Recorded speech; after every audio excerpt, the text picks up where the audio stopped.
বাংলাদেশের তিনবার প্রধানমন্ত্রী বেগম খালেদা জিয়া, যিনি বাংলাদেশের গণতন্ত্রের প্রবক্তা, যিনি এই দেশের গণতন্ত্র এনে দিয়েছিলেন শহীদ জিয়াউর রহমানের সহধর্মিণী অর্থাৎ স্ত্রী, বর্তমানে এই বাংলাদেশ জাতীয়তাবাদী দলের নেতৃত্বে আজকে হাল ধরেছেন আমাদের প্রিয় নেতা জনাব তারেক রহমান।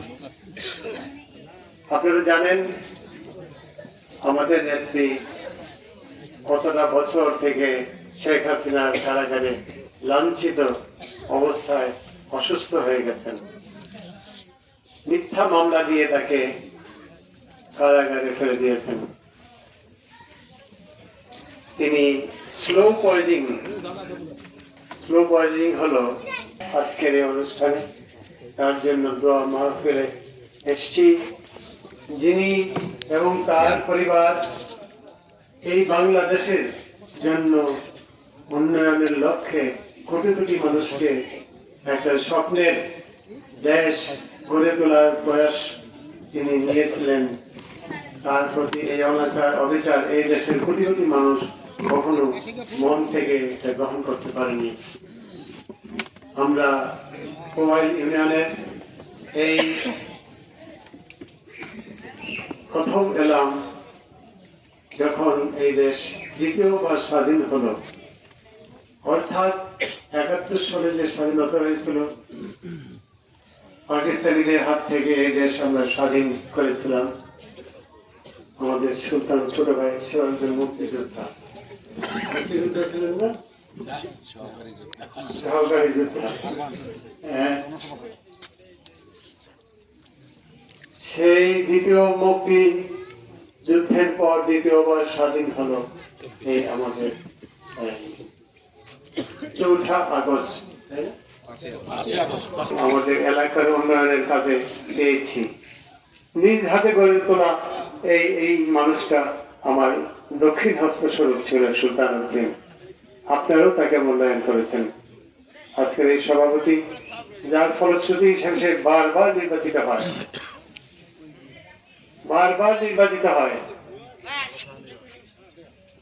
উপস্থিত আছেন আমার সঙ্গে গাজীপুর থেকে এসছেন মহানগর বিএনপির সহসভাপতি জনাব সৈয়দ আখতারুজ্জামান, তিনি আপনাদের কোবাইলের কৃতি সন্তান। আরো উপস্থিত হয়েছেন গাজীপুরের বিএনপির অত্যন্ত ত্যাগী, বারবার নির্যাতিত হয়েছেন, তার শরীরে আঘাতে জর্জরিত করা হয়েছে। এই যে আপনাদের দেখতে পাচ্ছেন মোখলেসুর রহমান, যুবদলের জেলার সাবেক সেক্রেটারি। উপস্থিত নেতৃবৃন্দ, আরেকজন নতুন মানুষকে আপনারা পেয়েছেন, অ্যাডভোকেট লাবিবউদ্দিন, তিনি সুপ্রিম কোর্টের আইনজীবী, খুব সুন্দর বক্তব্য দিয়েছেন। শীতের এই দিনে আপনাদেরকে কষ্ট দিব না, আমরা এসেছি আপনাদেরকে এই বার্তা দিতে যে আগামী দিনে বাংলাদেশ জাতীয়তাবাদী দল, তারেক রহমানের দল এবং খালেদা জিয়ার দল এই দেশ শাসন করার জন্য, এই দেশে নির্বাচন করার জন্য তারা প্রস্তুতি নিচ্ছেন। আপনারা খুব ভালোই জানেন, সবাই আপনারা দেখেছেন 16টা বছর শেখ হাসিনার অত্যাচার, শেখ হাসিনার লুণ্ঠন, এই দেশটাকে ভারতের একটা অধীনস্থ করদ রাজ্য হিসেবে বানিয়ে দেওয়ার ষড়যন্ত্রের নায়িকা শেখ হাসিনা এই যে আপনাদের 5ই আগস্ট এই দেশ ছেড়ে পালিয়ে গেছেন। তিনি সেখানে বসে এই দেশের বিরুদ্ধে এখনো ষড়যন্ত্র করছেন। আচ্ছা, আপনারা বলেন তো, তিনি তো পালিয়ে গেছেন, কিন্তু আপনাদের এই এলাকার যিনি এমপি ছিলেন উনি কোথায় গেছেন বলতে পারেন? চুমকি ভদ্রমহিলা কোথায় আছেন বলতে পারবেন আপনারা? বোধহয় শেখ হাসিনার সঙ্গেই বোধহয় হেলিকপ্টারে চলে, আমি জানি না, ঠিক যাইতে পারে নাই। তো এখন উনি কি উন্নয়ন করছে এই এলাকার জন্য? এই এলাকার রাস্তাঘাট, বিদ্যুৎ, শিক্ষা প্রতিষ্ঠান, মসজিদ, মাদ্রাসা, মনে হয় না তেমন কিছু করেছেন। এখন আরেকটা কথা বলতে আসছি আমি, আপনারা কি কালীগঞ্জে থাকতে চান না গাজীপুরের সঙ্গে থাকতে চান?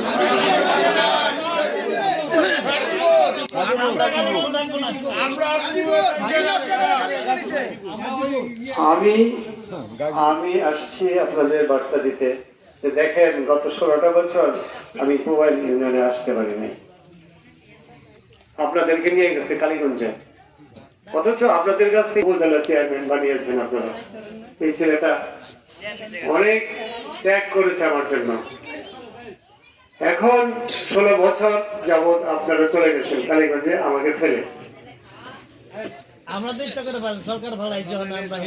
না না, আপনারা আমাদের গাজীপুরকে তখন ভালোবাসেন নাই। আমরা এখন আমি এই ভূমিকাটা রাখতে চাই সবার আগে। আমি অগ্রণী ভূমিকা রাখবো যে আগামী সংসদ নির্বাচনে আমি এটা গাজীপুরের সঙ্গে সংযুক্ত করবো। সুলতানকে আমি অলরেডি বলে দিয়েছি গত মাসে যে এই প্রোগ্রাম নিয়ে তুমি করবে, মানববন্ধন করো এবং ইলেকশন কমিশনে আমরা দরখাস্ত করবো। আপনারা সবাই সিগনেচার দেবেন যে আমরা কালীগঞ্জে থাকবো না। এই কালীগঞ্জের কি সুনাম আছে আপনারা জানেন, সেই ইন্দ্র আলী হোসেনের কালীগঞ্জ সেটা। অতএব আপনারা সুলতানের নেতৃত্বে এবং অন্যান্য নেতৃবৃন্দ এখানে যারা আছেন, আপনারা সবাই এটা আপনারা একটা দরখাস্ত লিখবো, আপনারা সবাই সিগনেচার দিবেন। পর্দার অন্তরালে আমি দেখতে পাচ্ছি মা বোনেরা আছেন, আপনাদের কাছে অনুরোধ, আপনারা আমার শ্রদ্ধেয় মায়ের জাতি, আপনারাও সই দিবেন যে আমরা গাজীপুরে থাকবো। কালীগঞ্জে যাওয়ার কোনো মানে হয় না।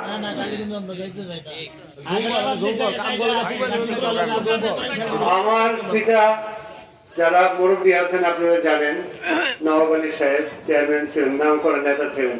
তিনি প্রথম এই কুবাইলের সঙ্গে গাজীপুরে একটা রাস্তা করছেন, ইসালি দিয়া, ইসালি দিয়া প্রথম রাস্তাটা করেন। এর আগে আপনার রাস্তাটা ছিল না। এখন আল্লাহর রহমতে সেই রাস্তা অনেক সুন্দর হয়েছে। এখন আর আপনাদের টঙ্গী ঘুরে আপনাদের যেতে হতো না। আমি যখন প্রথম উপজেলা ইলেকশন করি আমি এদিকে আসতে পারিনি, আমি টঙ্গী হয়ে একবার আসছিলাম লঞ্চে, আর কয়েকবার আসছি, সুলতান নিয়ে আসছিলাম গাড়ি নিয়ে ভাঙ্গা রাস্তা দিয়ে। তো যাই হোক, আপনাদের চিকিৎসা, ব্যবসা বাণিজ্য, চলাচল, কোর্ট কাছারি, গাজীপুর সব আমাদের গাজীপুরমুখী, আমাদের কালীগঞ্জমুখী নন। এই কথাটা আমি আজকে বলতে এসেছি আমাদের নেত্রীর জন্য দোয়া মাহফিলে। এটা আমার সবচেয়ে গুরুত্বপূর্ণ প্রস্তাব। আপনাদের আর কিছু বলতে চাই না, শুধু বলতে চাই যে আমাদের এই বিএনপির নেতৃবৃন্দ আগামী সংসদ নির্বাচনে আমাদের যেসব মনোনয়ন দেওয়া হবে যেসব প্রার্থীকে, আপনারা সেই প্রার্থীদেরকে আপনাদের যাকে পছন্দ হয়, যাকে মনে হবে যে এই লোকটা দেশ চালাতে পারবে, এই মানুষটা উপযুক্ত, এই মানুষটা শিক্ষাগত যোগ্যতা আছে, এই মানুষটি সে দেশকে ভালোবাসে, এমন লোককে আপনারা নির্বাচিত করবেন। চাঁদাবাজ, খারাপ লোক বা বড় পদে আছে সেসব লোককে আপনারা কখনো ভোট দেন না, তাহলে আমাদের দেশের সর্বনাশ হয়ে যাবে। তেমন কিছু আর বলতে বক্তব্য নেই। শীতের রাত আপনারা কষ্ট করেছেন, ইনশাল্লাহ আবার আসবো, বারবার আসবো। তো আমার প্রস্তাবটা আমি যে এই গাজীপুরের সঙ্গে আপনাদের সংযুক্তি সংসদ, এবং আপনারা তো অলরেডি ইসে আছেনই, মহানগরে আছেন, কিন্তু সংসদটা দরকার। সেই কাজটা আমার বিশেষ আপনাদের কাছে। সবাইকে আমার দোয়া রইল, ভালো থাকবেন। বাংলাদেশ জিন্দাবাদ, তারেক জিয়া জিন্দাবাদ, আমাদের প্রিয় নেত্রী শোক মুক্তি হোক, খালেদা জিয়া জিন্দাবাদ, শহীদ জিয়া অমর হোক। আসসালামু আলাইকুম।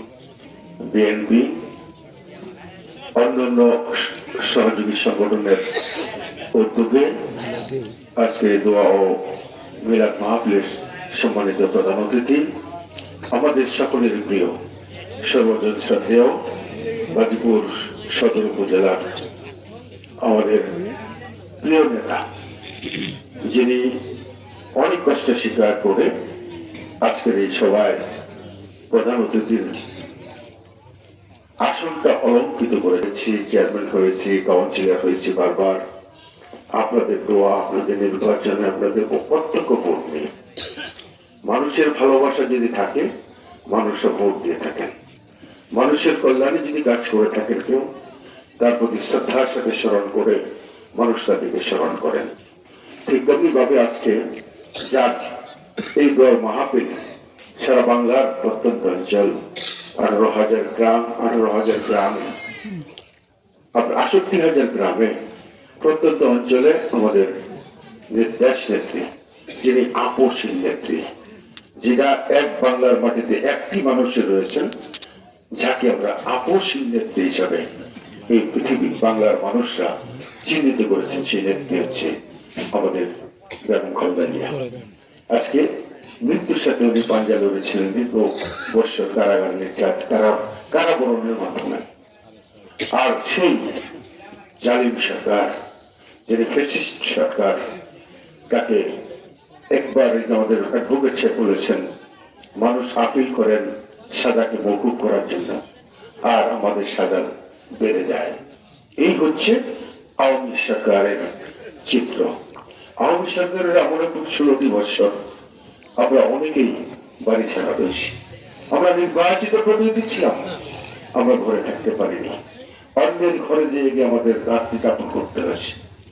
সকালবেলা উঠে সেখান থেকে এসে আবার ওই যে একটা কথা আছে না, প্রবাদে বলে চোরের মন পুলিশ পুলিশ, অর্থাৎ ওদের ভাষায় আমরা ছিলাম চোর। আমাদের ওই চোরের মন পুলিশ পুলিশ, কখন যদি পুলিশে ধরে ফেলে, কখন যদি আমাদেরকে গ্রেপ্তার করে, কখন যদি আমাদের উপরে ভালো অত্যাচার